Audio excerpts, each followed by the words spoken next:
आपको कि ये फेरे की महत्वता क्यों होती है, अर्थात इस फेरे में, इस फेरे के अंतर्गत लड़के के जिंदगी का सारा दुख, तकलीफ, कष्ट सब कुछ धर्म पत्नी अपने माथे ले लेती है।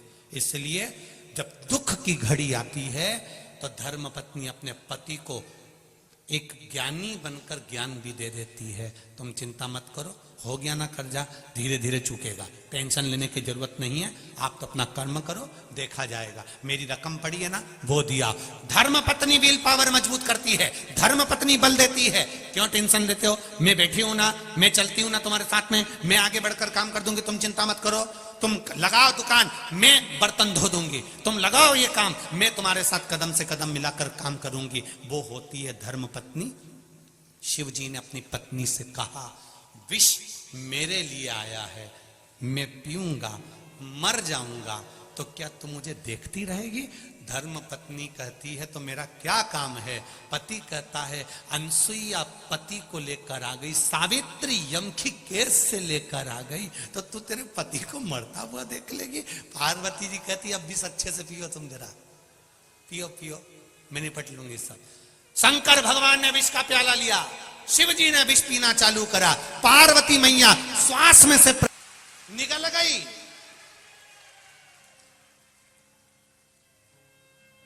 लोग पूछते हैं, शंकर जी का स्वरूप नीला है, पार्वती काली कैसे हो गई? शिव जी कहते हैं, विष तो उसी ने पिया था, विष तो उसी ने पिया था, कंठ में बैठी है, कंठ में।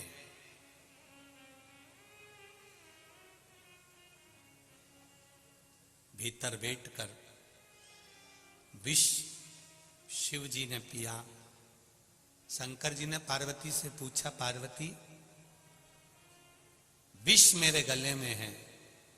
पार्वती जी कहती हैं, मैं भी आपके कंठ में ही हूं, आपने मेरे कंठ में मंगल सूत्र बांधा था, आपके कंठ में मैंने माला पहनाई थी, वो माला साधारण नहीं थी, तुम्हारी पार्वती तुम्हारे साथ कदम से कदम मिलाकर खड़ी,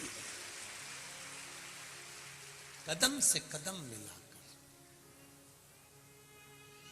एक धर्म पत्नी का सबसे बड़ा धर्म है, पति अगर गलत मार्ग पर जा रहा है, व्यसन में जा रहा है, मदिरा पान में जा रहा है, मांसाहार में जा रहा है, जुए में जा रहा है, वेश्यावृत्ति में जा रहा है, धर्म पत्नी का फर्ज है उसको सुधारने का प्रयास करो। ये नहीं कि मायके में जाके बैठ जाऊंगी तो ये सुधर जाएगा। वो सिंदूर चढ़ा हुआ अभी तक बटुक भेरू था, तू गई तो काल भैरव बन जाएगा। उसको सुधारने की जवाबदारी तुम्हारी भी है, उसको संवारने की जवाबदारी तुम्हारी भी है।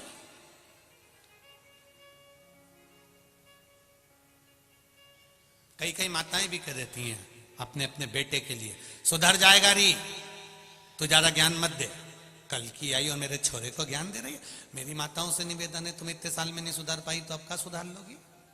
अब उसके भरोसे पे छोड़ दो, वो थोड़ा सा क्रोध दिखाएगी, वो थोड़ा सा बोलेगी, तब जाकर तो उसका पांव रुकेगा। अगर आज तुम उसका साथ दोगी, होता है बाप अपने बेटे को संवारने की चेष्टा करता है, पर माँ जैसे ही बेटा गलत काम करके आता है तो माँ रजाई उड़ा के सुला देती, सो जा, तेरा बाप देख लेगा, चुपचाप सो जा।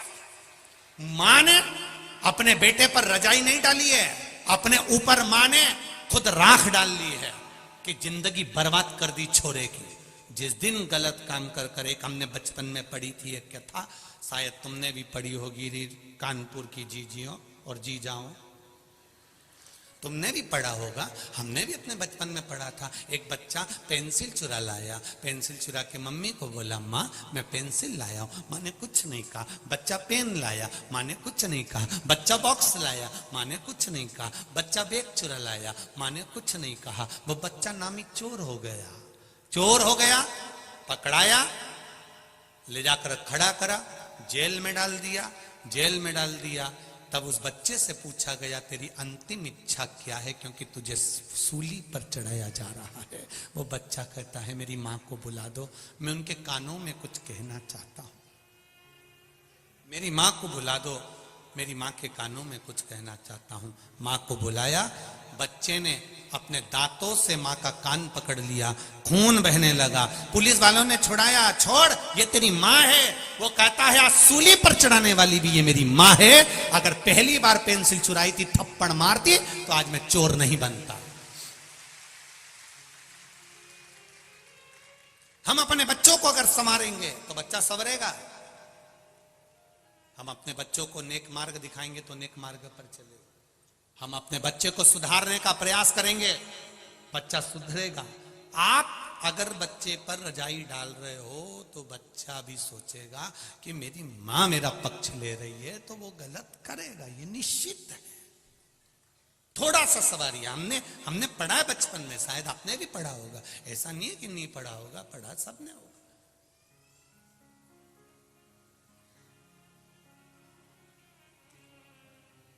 कुछ कुछ चीजें तो अभी तक नहीं भूल पाए हम भी, तुम भी नहीं भूले होगे। मटके की कथा, टम्मक टू रे टम्मक टू, शिव कथा कह रही है। सती मैया ने शिवजी से विवाह करा। दक्ष प्रजापति की दृष्टि में शिव बुरे कैसे हो गए? केवल एक कारण शंकर भगवान का समझ में आ गया, मैं आया और शिवजी ने मुझे प्रणाम नहीं करा। इतनी सी बात, इतनी सी।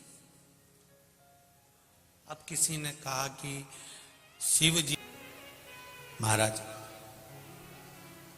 चंद्रदेव को काया का रोग हो गया। देवऋषि नारद ने कह दिया शिवलिंग का निर्माण करो, शंकर भगवान की पूजन करो। शिवलिंग के निर्माण करने से, पूजन से क्या मिलेगा? ये तो कई लोग अपशब्द कहते हैं कि गुरुजी तो शिवरात्रि पर शंकर जी का अभिषेक कराते हैं और शाम को कराते हैं, रात्रि को कराते हैं। अरे भैया, शिवरात्रि का मतलब है शिवरात्रि, रात भर शिव जी की आराधना कर सकते हो। और केवल महाशिवरात्रि से मतलब नहीं है, 12 महीने शिवरात्रि आती है, 12 महीने रात भर शंकर की आराधना कर सकते हो। मेरे शिव जी की पूजन के लिए कोई समय मेरे शंकर के लिए नहीं बताया गया कि तुम सुबह पूजन करना, कि दोपहर में करना, कि शाम को करना। शंकर जगत के पिता हैं और पिता के कमरे में जाने के लिए बेटे को संकोच नहीं करना चाहिए। जब मर्जी पड़े तब चलो। तुम्हारा मन करे जब भगवान भोलेनाथ के पास जाओ, तुम्हारा मन करे तब शिव के पास जाओ। जैसे रायसेन से आए हुए बेटे ने लिखा कि हम जैसे नवयुवक बच्चों में भगवान के प्रति विश्वास जागृत हुआ है शिव महापुराण के माध्यम से। और मेरे नवयुवक बेटा बेटियों से निवेदन है, संकोच मत करना। जैसे बेटे ने कथा सुनी, कथा सुनने के बाद दूसरे दिन से नियम बना लिया कि मेरा सब कुछ हो गया पर ज्वाइनिंग लेटर ही नहीं आ रहा, तो उसने भी तो हिम्मत कर कर शंकर के मंदिर में जाना चालू करा। लोगों ने ताने भी दिए होंगे, पढ़ा लिखा लड़का है, बताओ महाराज के कहने पे चल दिया। वो सियोर वाला महाराज ने तो लोगों को पागल करके रख रखा है, सबको मंदिर भेज देता है।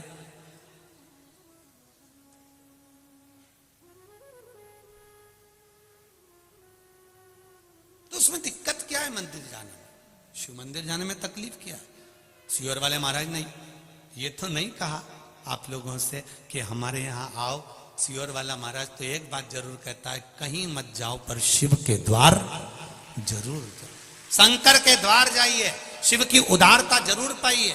आज आप लाखों की संख्या में आए हुए हो, तीसरा दिन है कथा का, बाउंड्री के बाहर लोग खड़े हुए हैं, जहां देखो वहां, जहां मौका मिल रहा है वहां पर बैठकर कथा सुन रहे हो। ये आपकी दृढ़ विश्वास, दृढ़ता, भरोसा ही तो है जो आपको यहां तक लेकर आया है। जब आप इतने विश्वास से यहां पर आए हो तो उस विश्वास का फल मेरा भी तो विश्वनाथ देगा ही देगा, खाली तो नहीं छोड़ेगा। अगर विश्वास लेकर आए हो तो विश्वास का फल तो मिलेगा, प्राप्त तो होगा आपको। ऐसा तो नहीं कि नहीं देगा वो। कृपा की न होती जो आदत तुम्हारी, तो सुनी रहती अदालत तुम्हारी। नारद के कहने पर करा, कम से कम शंकर भगवान की भक्ति तो करे, स्मरण तो करा, नाम जाप तो करा। और जब मंत्र जाप में डूब गए, जब मंत्र स्मरण में डूब गए, मंत्र जाप में डूब गए, नाम जाप में डूब गए, तब भक्ति का बल तो बढ़ा। भक्ति का बल तो बड़ा है ना। महाराज शिव का है, उसको नहीं मालूम कि आपका वीआईपीपन क्या है, पर वो शंकर का है। इसलिए आपने देखा होगा राम जी की शादी में सारे देवता है, शंकर जी की शादी में पहली पत्रिका ही भूत चुड़ैल को गई थी। तो यहां तो जो आया है वो शंकर का है। और शिव जी की शादी में सबसे आगे देवी देवता उन आगे थे, पर पीछे तो मेरे महादेव के भक्त थे अड़भंग। उनको कोई मतलब नहीं, उनको तो केवल शिव से मतलब, अड़भंगता है।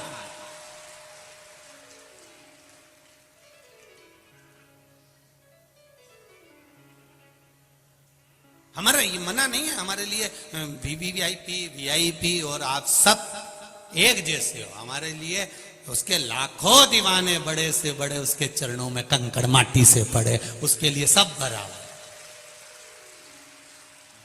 गुलाब जामुन खाओगे तो भी पेट में जाएगी, रबड़ी खाओगे तो भी पेट में जाएगी। हो सकता है तुम्हारे पास में अलग डिपार्टमेंट हो, तुम भेज दो तो वो अलग बात है।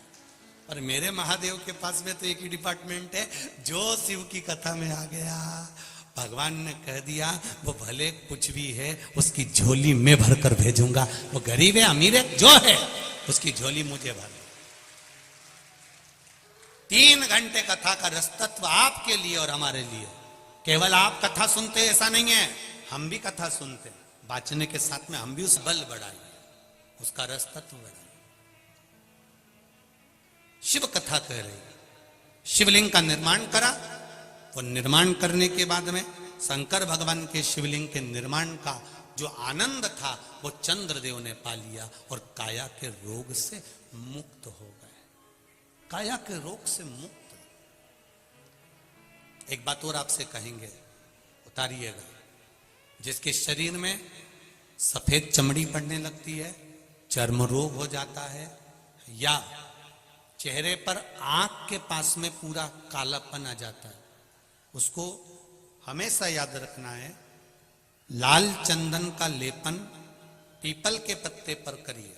काय पर करना है? पीपल के पत्ते पर लाल चंदन का लेपन करिए। लेपन कर कर सोमवार की अष्टमी के दिन उसको लेपन कर कर वापिस निकाल कर शंकर भगवान पर उसका धीरे धीरे त्रिपुंड बनाकर लेपन करना प्रारंभ करिए। जब आप त्रिपुंड बनाकर लेपन करना प्रारंभ करें, उसके बाद उस चंदन को जो सोमवार की अष्टमी है तब निकाल कर लिया है और निकाल कर लाकर उसको डब्बी में रख लें। उस चंदन का प्रयोग चर्म रोग के स्थान पर थोड़ी थोड़ी मात्रा में करना प्रारंभ करें, पानी के साथ मिलाकर। परंतु उस चंदन को केवल 6 से 7 दिन में प्रयोग करिएगा, ज्यादा नहीं। धीरे धीरे चमड़ी, परंतु उसको सोमवार की अष्टमी के दिन सिद्ध कर कर बनाना है। उसको सोमवार की अष्टमी के दिन चढ़ाना है श्री शिवाय नमस्तुभ्यम या ओम नमः शिवाय या पंचाक्षर मंत्र या महामृत्युंजय मंत्र, जो आपको आता हो, शिव जी का जो नाम आपको याद हो उसको बोलकर चढ़ा दो। उसको लिया, फिर उसको अपने शरीर पर लगाना प्रारंभ करो। उसका फल आपको 15 दिन के अंदर धीरे धीरे धीरे धीरे प्राप्त होना प्रारंभ हो। लाल चंदन का प्रयोग शिव जी के लिए अवश्य। दूसरा, जब विषम परिस्थिति आ जाए, ऐसा लग रहा है कि आपने पशुपति व्रत कर लिया, सोमवार की अष्टमी का प्रयोग कर लिया, मैंने शंकर जी की आराधना कर ली, तो भी विषम परिस्थिति चल रही है, अभी तक कोई सुधार आने को तैयार नहीं है, तब शंकर जी के मंदिर में जब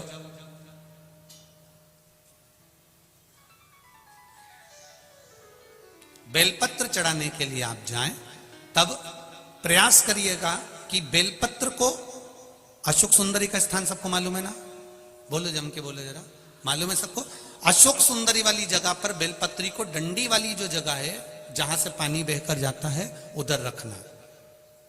उसी बेलपत्री को वापस उठाना है। शिव जी के शिवलिंग पर जब बेलपत्री रखो तो डंडी का भाग, आप यहां बैठे हो तो डंडी का भाग पीछे की ओर होना चाहिए।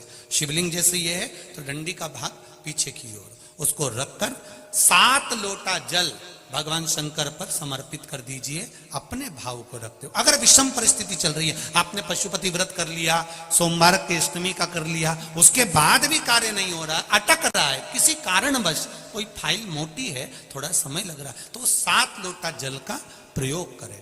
धीरे धीरे 7 लोटा जल शिव जी को बाल्टी में भरकर ले जाएं अपने घर से। 7 कलश जल शिव जी को समर्पित करना है, और समर्पित करने के बाद उस बेलपत्री को वापिस अपने ही घर पर लेकर आ जाना है। 11 दिन 21 दिन उसको रखो, फिर उसका विसर्जन वापिस किसी नदी, सरोवर, तालाब या वृक्ष के नीचे कर दीजिए। बाबा हाथ पकड़कर बाहर निकाल ही देगा। परिस्थिति अगर बहुत विचित्र, विषमता, बहुत विषम परिस्थिति में उस जगह पर इसका प्रयोग कर सकते। शंकर भगवान को रिझाना, बेलपत्र का प्रयोग भगवान शिव को रिझाने का जो आनंद है, शिव को जो मनाने का आनंद है, वो एक स्वरूप ही अलग है, उसका एक स्वरूप आनंद। शंभु शरणे पड़ी मांगू घड़ी रे घड़ी, दुख काटो दया करी न दर्शन। शिव की आराधना का फल प्राप्त करें, भक्ति प्रबल होनी चाहिए। चंद्रदेव की काया ठीक हो गई। आज दक्ष प्रजापति की सभा लगी है, शिव जी जाकर बैठ गए, उठ नहीं पाए, नमन नहीं कर पाए, प्रणाम नहीं कर पाए, देख नहीं पाए। जब नहीं देखा, दक्ष प्रजापति को क्रोध आ गया।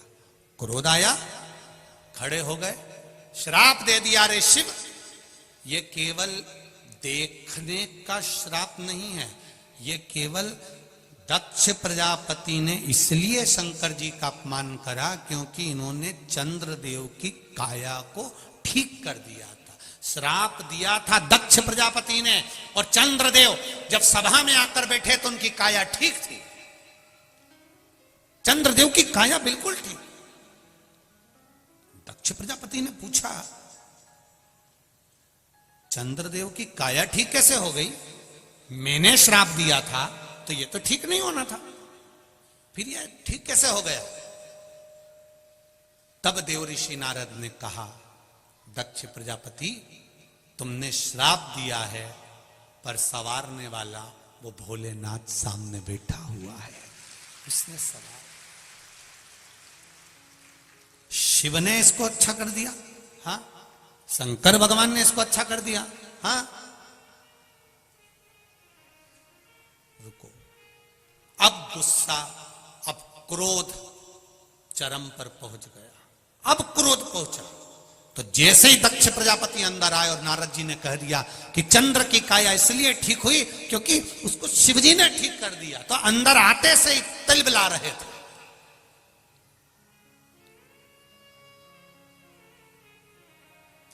एक बहुत अच्छी बात ध्यान में रखिएगा जरा,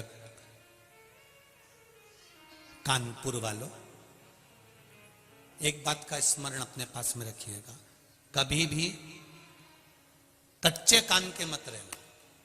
कोई अगर तुमको भर दे, कोई तुमको कुछ कह दे, कई लोग ऊंचे ऊंचे पद पर बैठे रहते हैं, बहुत ऊंचे ऊंचे सिंहासन उनके पास में रहते हैं, बहुत ऊंचे पद पर बैठने के बाद भी कोई उनको भर देता है, सर सर इस व्यक्ति ने तुम्हारे लिए ऐसा किया था, सर की बुद्धि में वो बैठ गई, अब सर उससे बदला लेकर तुरंत ट्रांसफर कर दी है। उससे तुम मिले हो, उसको तुमने जाना है, उसको तुमने समझा है, उससे एक बार दिल से बात तो करो, समझ में आएगा। वो ऐसा नहीं है के लिए आप शब्द कहने से पहले, किसी को ताना देने से पहले, किसी को गाली देने से पहले, किसी को आड़ा टेढ़ा बोलने से पहले, किसी पर उंगली उठाने से पहले, किसी पर आक्षेप लगाने से पहले एक बार उससे जाकर पर्सनल मिलिए, एक बार जाकर पर्सनल मिलो और अपने पूरे परिवार के साथ मिलो कि व्यक्ति ठीक है कि बुरा है, साथ जाइए उसके मिलने के। देंगे आप बैठो अभी मौका देंगे, पर्सनल मिलिए उसको जाकर आप। और जब आप उसके पास में जाओगे, उससे मिलोगे, अपने दिल की बात कहोगे, अपने चित्त की बात कहोगे, अपने हृदय की बात कहोगे, तब समझ में आएगा कि सामने वाला व्यक्ति कैसा है। मेरा बहू सास की निंदा करती है अपने मायके में जाकर, तो मायके वालों से निवेदन है, सास को बुरा मत मानना, पहले मायके से ससुराल जाओ, बात करो। सास बहू की निंदा करती है तो मेरा निवेदन है, पहले बहू से एक बार मिलो। सास बुरी है तो उससे भी मिलने का प्रयास करना, और बहू बुरी है तो उससे भी मिलने का प्रयास करना। जरूर इनमें कुछ ना कुछ अच्छा होगा, ये निश्चित है। हर एक व्यक्ति बुरा नहीं हो सकता, ये निश्चित था। ना सास बुरी है ना बहू बुरी है। हम पहले भी कथा में कहे, कभी व्यक्ति बुरा नहीं होता, व्यक्ति का समय बुरा होता। थोड़ा सा समय गड़बड़ है तो व्यक्ति गड़बड़। बुरा तुम नहीं, बुरा तुम्हारा समय है। अच्छा समय आता है तो लोग आपके साथ जुड़े हुए होते हैं, और जब बुरा समय आता है तो लोग आपसे दूर हट जाते हैं। अब तुम खुद अंदाजा लगाओ तो संसार कितना विचित्र है, जरा सोचो तो सही, विचार करिए जरा। जब तुम्हारे छोरा छोरी की शादी होती है, कितने मेहमान आते हैं? बोलो रे कानपुर वालों, जरा बोलो। 25, 50, 100, 200 तो आते होंगे। और रिसेप्शन में कितने आते हैं? 100, 200 तो आते होंगे कि नहीं आते हैं? आते हैं ना। और मान लो रिसेप्शन में इतने लोग इकट्ठे हुए, विवाह में इतने लोग इकट्ठे हुए, और उस लड़का लड़की का संबंध आपस में बेकार हो गया और तलाक की बात पहुंच गई, संबंध खराब हो गया, तो इनको संवारने के लिए कितने आते हैं? बोलो जरा बोलो, आएगा कोई? कोई। लड्डू खाने सब आए हैं, पकड़ ला। लड्डू खाने सब आए हैं, पेड़ा खाने सब आए, निभाने के लिए सब आए, पर जब बिगड़ती है कोई नहीं आता। जब मनुष्य का बेकार समय चालू होता है, समय चक्र जब उल्टा चलने लगता है, तब कोई नहीं आता। फिर एक आता है, वो मेरा देव अधिदेव महादेव आता है। फिर कोई चंद्रदेव का जब बेकार समय आया, तब महादेव सामने आकर खड़े हो गए। चंद्रदेव का जब बेकार समय आया, तब मेरे देव अधिदेव महादेव सम्मुख में खड़े थे। दक्ष प्रजापति को मालूम पड़ा, गुस्सा आ गया, मैंने श्राप दिया और शिव ने संवार दिया। दुनिया चाहे कितना भी बुरा चाहे, अभी आपको शुरू में कथा में कहा था, शिक्षक शिक्षा देता है, गुरु दीक्षा देता है, और मेरा महादेव तुम्हारी झोलियों को भर देता है। मेरा महादेव कभी देने में पीछे नहीं हटता, उसकी कृपा बरसती ही रहती है, खूब देता है।